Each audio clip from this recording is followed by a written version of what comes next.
Shalom saudara-saudara, kembali berjumpa dalam Renungan Harian Toraya, edisi Kamis 1 April 2021. Mari kita awali hari karunia Tuhan ini dengan bersyukur kepada Tuhan dan memberi diri untuk menyatu dengan Sang Pencipta melalui firman-Nya saat ini. Saudara, baiklah kita siapkan hati kita menerima firman, dan sebelumnya marilah kita berdoa. Kita berdoa. Kami taruhkan hati kami ke dalam kuasa Roh Kudus, agar Roh Kudus menguasai kami dan memberi kami hikmat untuk memahami firman Tuhan. Hati kami telah siap ya Tuhan, bersabdalah dan ampuni segala dosa kami. Amin.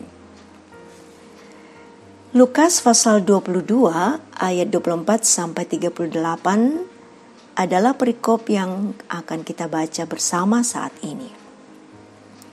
Percakapan waktu perjamuan malam. Terjadilah juga pertengkaran di antara murid-murid Yesus. Siapakah yang dapat dianggap terbesar di antara mereka? Yesus berkata kepada mereka, raja-raja bangsa-bangsa memerintah rakyat mereka, dan orang-orang yang menjalankan kuasa atas mereka disebut pelindung-pelindung. Tetapi kamu tidaklah demikian, melainkan yang terbesar di antara kamu hendaklah menjadi sebagai yang paling muda dan pemimpin sebagai pelayan. Sebab siapakah yang lebih besar, yang duduk makan atau yang melayani? Bukankah dia yang duduk makan? Tetapi aku ada di tengah-tengah kamu sebagai pelayan. Kamulah yang tetap tinggal bersama-sama dengan aku dalam segala pencobaan yang aku alami. Dan aku menentukan hak-hak kerajaan bagi kamu, sama seperti Bapakku menentukannya bagiku. Bahwa kamu akan makan dan minum semeja dengan aku di dalam kerajaanku. Dan aku akan duduk di atas tahta untuk menghakimi ke-12 suku Israel. Simon, Simon, lihat, iblis telah menuntut untuk menampi kamu seperti gandum. Tetapi aku telah berdoa untuk engkau, supaya imanmu jangan gugur. Dan engkau, jikalau engkau sudah insaf, kuatkanlah saudara-saudaramu. Jawab Petrus, Tuhan, aku bersedia masuk penjara dan mati bersama-sama dengan engkau. Tetapi Yesus berkata, aku berkata kepadamu, Petrus, hari ini ayam tidak akan berkokok sebelum engkau 3 kali menyangkal bahwa engkau mengenal aku. Lalu ia berkata kepada mereka, ketika aku mengutus kamu dengan tiada membawa pundi-pundi, bekal atau kasut, adakah kamu kekurangan apa-apa? Jawab mereka, suatu pun tidak. Katanya kepada mereka, tetapi sekarang ini, siapa yang mempunyai pundi-pundi, hendaklah ia membawanya, demikian juga yang mempunyai bekal. Dan siapa yang tidak mempunyainya, hendaklah ia menjual jubahnya dan membeli pedang. Sebab aku berkata kepada kamu, bahwa nas kitab suci ini harus digenapi padaku.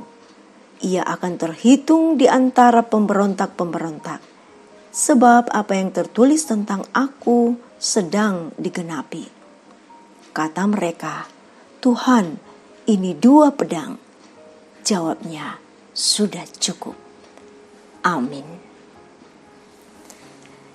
Melayani atau dilayani, itulah tema kita pada saat ini.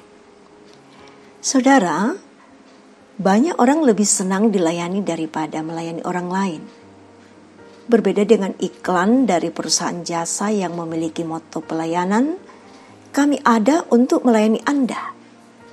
Nah, sehingga customer atau pelanggan akan mendapat pelayanan yang sangat sempurna. Lalu seperti apa bentuk pelayanan di kalangan orang Kristen masa sekarang?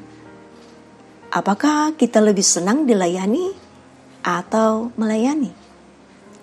Nah, ternyata tidak hanya dalam dunia bisnis, moto pelayanan kami ada untuk melayani Anda itu berlaku. Namun jauh sebelum itu, Kepemimpinan yang melayani sudah diajarkan oleh Yesus kepada murid-muridnya. Ayat 26 pembacaan kita. Sebab kedatangan Yesus sendiri bukan untuk dilayani, tetapi melayani. Hal inilah yang ditekankan kembali oleh Yesus ketika para murid memperdebatkan tentang siapa yang terbesar di antara mereka. Perdebatan ini muncul sebab para murid mengira bahwa Yesus akan menjadi raja seperti raja pada umumnya. Dan ketika itu Yesus menjelaskan bahwa kepemimpinan rohani bersifat kehambaan. Artinya bukan tentang kekuasaan menaklukkan orang lain, tetapi mengenal, melayani orang lain tanpa pamrih. Sebuah janji tentang kesetiaan mengikut Yesus disampaikan kepada murid-muridnya, bahwa siapa yang setia akan bersama-sama Kristus kekal nanti. Saat perjamuan malam pun, Yesus mengingatkan para murid untuk memperlengkapi diri dengan senjata rohani di tengah krisis yang akan mereka alami. Namun sayangnya, mereka pahami dengan senjata jasmani.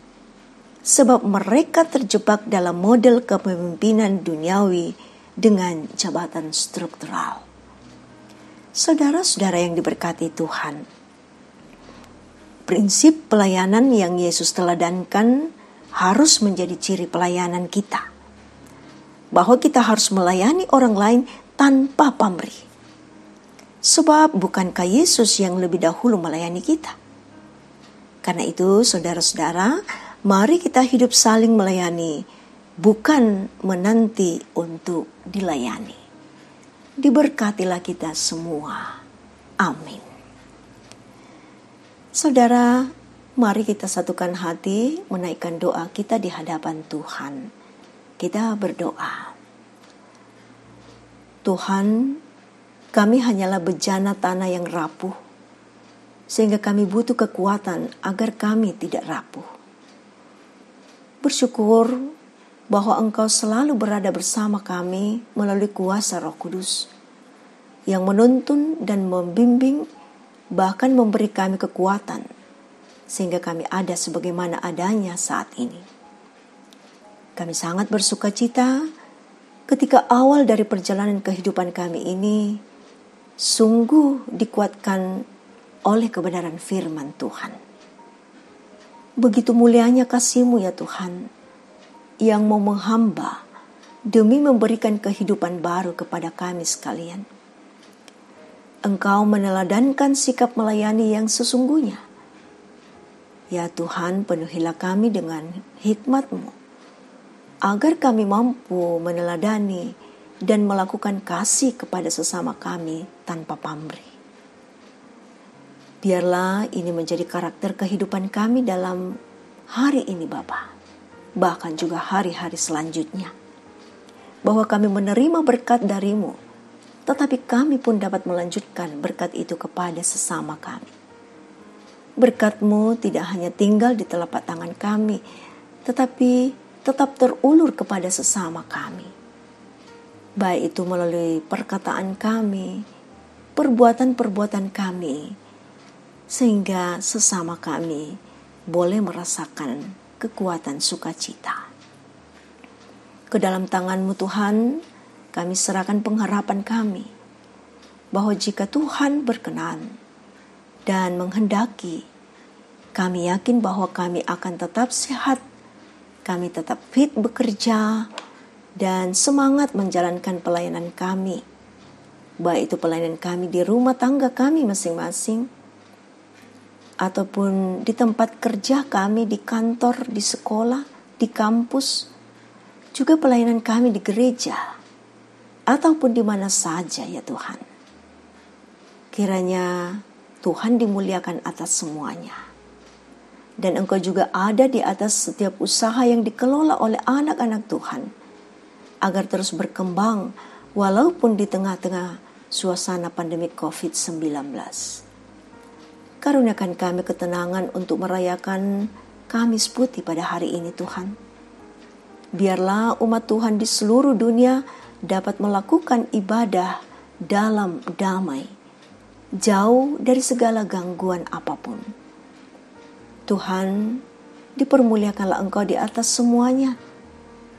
Ya Bapa, kami percaya Engkau memenuhi kami semua dengan hadirat-Mu, sehingga siapapun kami yang menikmati persekutuan pagi ini memperoleh kekuatan sukacita. Ini doa kami Tuhan. Dalam segala keterbatasan kami, biarlah kuasa Tuhan yang tak terbatas itu semakin nyata. Ampunilah dosa kami Bapa. Kami berdoa dalam nama Tuhan Yesus, Juru Selamat kami yang hidup. Amin. Saudara, demikian kebersamaan kita dalam renungan pagi ini. Tetap bersemangat dan sukses dalam lindungan Tuhan. Salam sehat.